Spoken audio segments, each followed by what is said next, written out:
So talking about midwits who check boxes, I kind of want to go back to Gary Vee and his speech at Cannes about the NFTs. Because we've seen several large Fortune 500, Fortune 100, and Fortune 50 even companies launch various poorly thought through, poorly implemented, and poorly marketed NFT projects.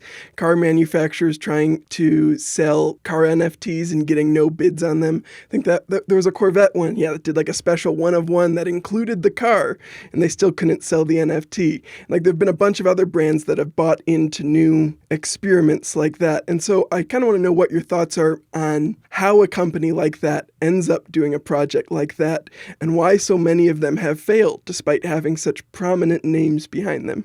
Sure. So a friend of mine, Seth Godin, wrote a book called Meatball Sundae. And so meatballs by themselves are delicious. And an ice cream sundae is also delicious. But you don't put those things together. That's gross. It doesn't work. So what's happening is these companies aren't doing the existing blocking and tackling work they should be with existing tools, tactics, channels, users. They frequently have awful websites that are out of date.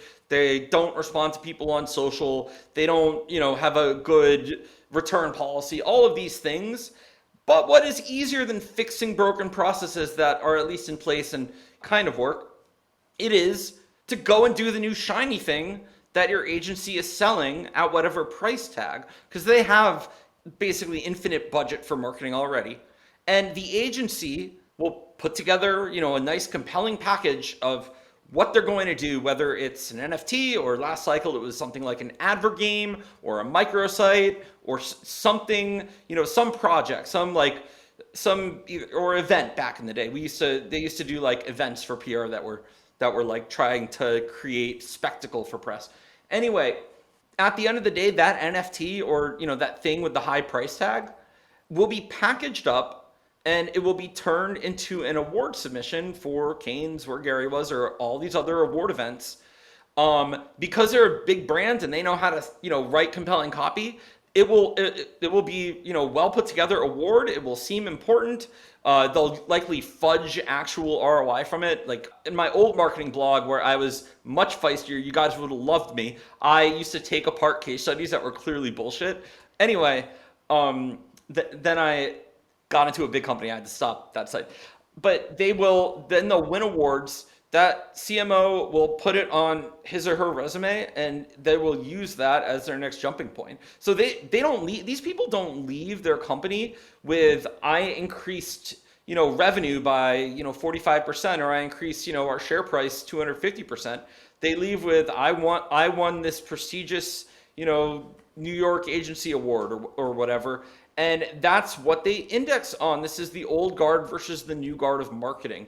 And so that's basically what happens in a nutshell. We also have agencies like seeing dollar signs in their eyes to sell things that are new. And here's actually what bothers me, because here's the grift, guys, and you've heard this before. Stop me when you've heard this. They go in to the client, the agency goes in, even with clients who don't necessarily even want to do something, and they say, hey guys, it's a new thing. It's an experiment. Why don't we allocate just a few percent to try it? You might win an award saying best novel campaign using new technology. Why not put 2% of your net worth into Dogecoin? It's just 2%, guys. So basically, the problem isn't experimentation.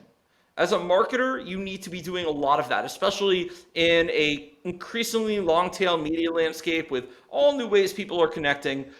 But your competence as a marketer and a finance professional, as a fucking finance professional even more, is you have to also be part skeptic, and you have to know where the bets make sense and where it's, you're not paid as a manager to say yes to everything.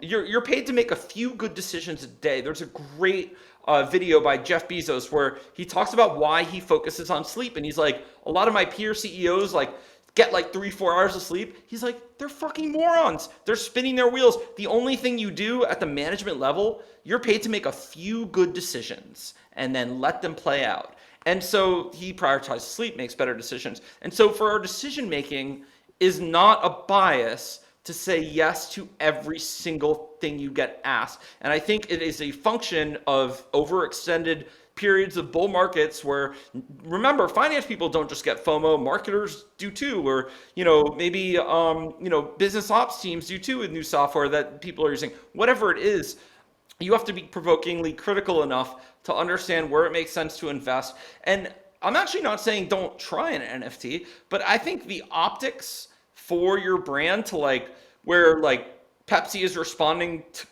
Coke with not going to make it, or we all going to make it on Twitter. It's just like the optics are wrong. Like, you're 100-year-old brand. You don't need to do this. You're so far above that level of what should be like your baseline of what you want to communicate. So if you wanted to experiment with NFTs or a new technology, what good marketing teams have are a skunkworks team, and they play around in a sandbox in their own tools, and they figure out, well, what does this mean? And that's a great approach. I was listening to a podcast, the Cartoon Avatars podcast, which I love.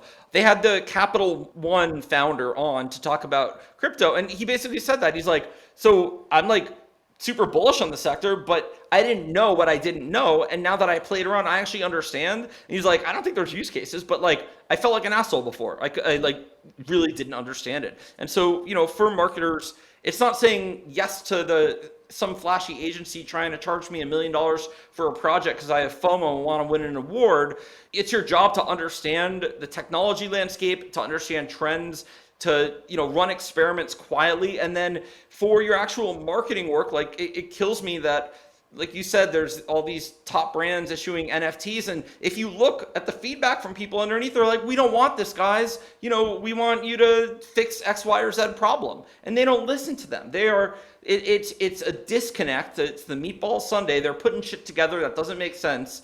I think in America, in corporate America, we have a triage problem of businesses understanding what to do when. Twitter's a great example. They have a huge spam problem, have for years, and they're screwing around with random circles and features. It's like, guys, just fix the spam and bot problem. That's a triage from a user experience perspective. Those people don't use the product, so they don't know. But I think that thoughtfulness when you're deciding what you're going to do, whether it's an NFT or whether it's fix your existing customer service, it's these shouldn't be hard decisions.